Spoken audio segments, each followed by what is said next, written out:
মাছ রান্না করবার পরে মাছের পিসগুলো সবাই শেষ করে দেয় খেয়ে, কিন্তু এক কোণে পড়ে থাকে ওই মাছের পেটিগুলো। মাছের পেটি কেউই খেতে চায় না, তো তাদের জন্য এই ভিডিওটি। সবাই চেটে পুটে খাবে, আমি কথা দিচ্ছি। আসসালামু আলাইকুম, সবাই কেমন আছেন? আশা করি ভালো আছেন। তো আপনাদের সঙ্গে আজ শেয়ার করব মাছের পেটি দিয়ে ফিঙ্গার ফিশ ফ্রাই। আর আপনাদের বাড়ির ছোট থেকে বড় সবাই এটা পছন্দ করবে, আমি কথা দিচ্ছি। তো চলুন ভিডিওটি আর দেরি করব না, শুরু করা যাক। দেখতেই পাচ্ছেন এখানে মাছের পেটিগুলোকে এইভাবে ফিঙ্গার শেপে কেটে নিয়েছি। তারপরে এর মধ্যে দিয়ে দিতে হবে মিক্সড মশলা, হলুদ গুঁড়ো,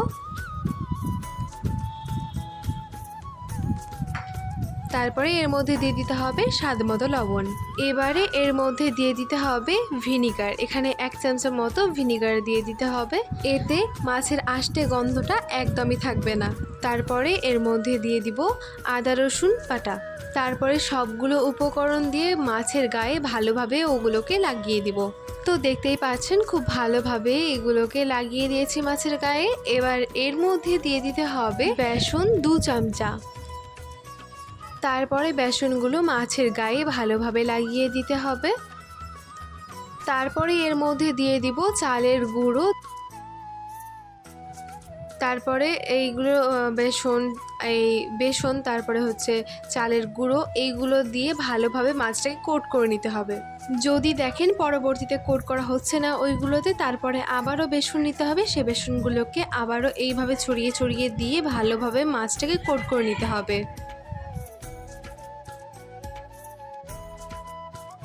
তো দেখতেই পাচ্ছেন কত সুন্দরভাবে কোট করা হয়ে গিয়েছে।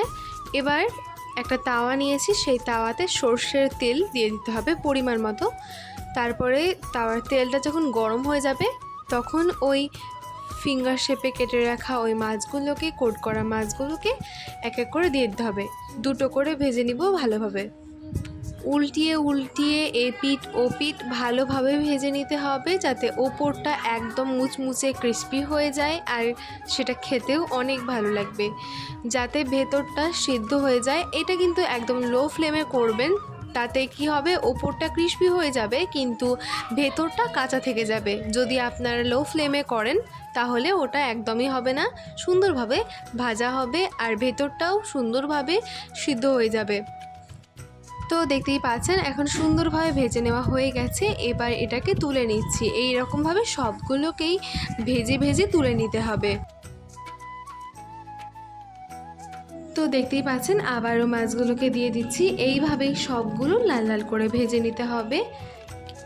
আবারও বলে দিচ্ছি, আগেও বলেছি, এখনও বলে দিচ্ছি, লো ফ্লেমে কিন্তু ভাজবেন। তো যাই হোক, আবারও দেখতেই পাচ্ছেন সুন্দরভাবে ভেজে নেওয়া হয়ে গেছে। এবার তুলে নিচ্ছি। এখন আপনারা দেখছেন ফাইনাল রেজাল্ট, কত সুন্দর দেখতে হয়েছে।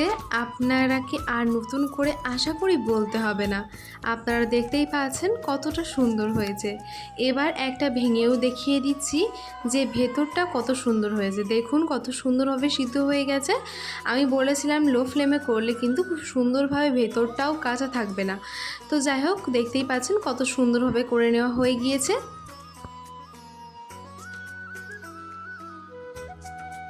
তারপরে এটা যদি টমেটো কেচাপ দিয়ে খাওয়া যায় তাহলে তো দারুণ লাগবে। তো আমি একটা খেলাম। আমি কিন্তু মাছের পিস খাই, বড় মাছের পিস ঠিকই খাই, কিন্তু মাছের পেটি কিন্তু ছুঁয়েও দেখি না। তো আমার জন্যও কিন্তু এটা অনেক ভালো লেগেছে খেতে। আমি যেহেতু খাই না, আমাকে কেউ খাওয়াতেও পারে না, কিন্তু এই ফিঙ্গার ফিশ ফ্রাইটা আমি খেয়ে সত্যি একদম পুরো অবাক হয়ে গিয়েছি। দারুণ খেতে হয়েছে। তো আপনারাও বাড়িতে এটা একবার হলেও করে দেখবেন, আশা করব আপনাদের অনেক ভালো লাগবে। যদি আমার ভিডিও ভালো লাগে তাহলে অবশ্যই আমার চ্যানেলটিকে সাবস্ক্রাইব করে পাশে থাকা বেল আইকনে ক্লিক করে অল নোটিফিকেশন অন করে দিবেন। আর যদি ভিডিও ফেসবুক থেকে দেখেন তাহলে আমার পেজটিকে ফলো করতে একদম ভুলবেন না। সোজা সোজা রেসিপি পেতে আমার চ্যানেলটিকে, আমার পেজটিকে ফলো করতে এবং সাবস্ক্রাইব করতে ভুলবেন না।